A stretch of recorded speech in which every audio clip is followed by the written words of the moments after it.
नाही ना, नाही ना, दूधच नाही आपल्याला, काहीच नाही, उरतच नाही ना.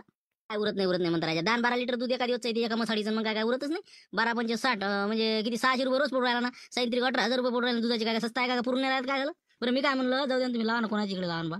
कुठे बंगले बांधले, घर बांधले दुधावाल्या ना, का मामूली आहे का. शहराच्या जवळपास आसपासचे घर वावर दुधाच्या भरोशावर कुठच्या कुठे पोहोचले ना. गेले दाखवाच लागते आता. चला ना म्हणलं माझ्या संग, चला म्हणलं काय उरते तर चालतं, सांगतो ना तुम्हाला काय उरते तर. एका मसाडीचा काय खर्च असतील, काय मेहनत घ्यायला लागते, चला ना म्हणलं माझ्या संग. काय कोणता खर्च आहे सांगा तुम्ही, सांगा काय खर्च आहे, मोठे सांगू राहिले मोठे बरं, काय काहीच नाही ना हो. काय काय काय काय कोणतं काय वावरात चढते झालं आपलं. चला बसा म्हणलं, मग गाडीवर बसा, सांगतो काय खर्च असते तर. चला ना तुम्ही बसा तर घरी, आहे ना, रिकाम पण आहे ना, आज सुट्टी आहे का. चला द्या 2-3 तास द्या माझ्या संग, चला माझ्या संग चला. काय पुरते काय उरते तर सांगतो तुम्हाला मग. अरे 10,000 कमी पडतच नाही तुम्हाला, मी सांगतो ना. काढा ना हिशोब, काढा तुम्ही, चला येतो मी तुमच्या म्हणा. ढेप काय किलो आहे म्हणा, विचारा द्यायला. आपल्याला सकाळी 2.5 किलो आणि संध्याकाळी 2.5 किलो, 5 किलो ढेप पाहिजे आपल्याला एका म्हशीले. विचारा केवढ्याचे होते म्हणा 5 किलो. राम राम, काय म्हणते मग ढेपीचे भाव घेऊ कसे काय म्हणलं. चिल्लर 35 रुपये आहे बा, ठोक लागले थोडेफार कमी होईल. पोत्या मागं समजा 100 किलोच्या. बाबा 35 रुपये किलो, 35 रुपये क्विंटल आहे का. बाबा चिल्लरलाच मागा.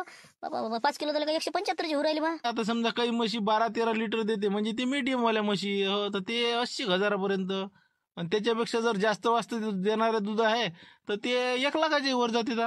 चला आता पुढे चला, चला अजून तुम्हाला दाखवू नाही पूर्ण काय हिशोब आहे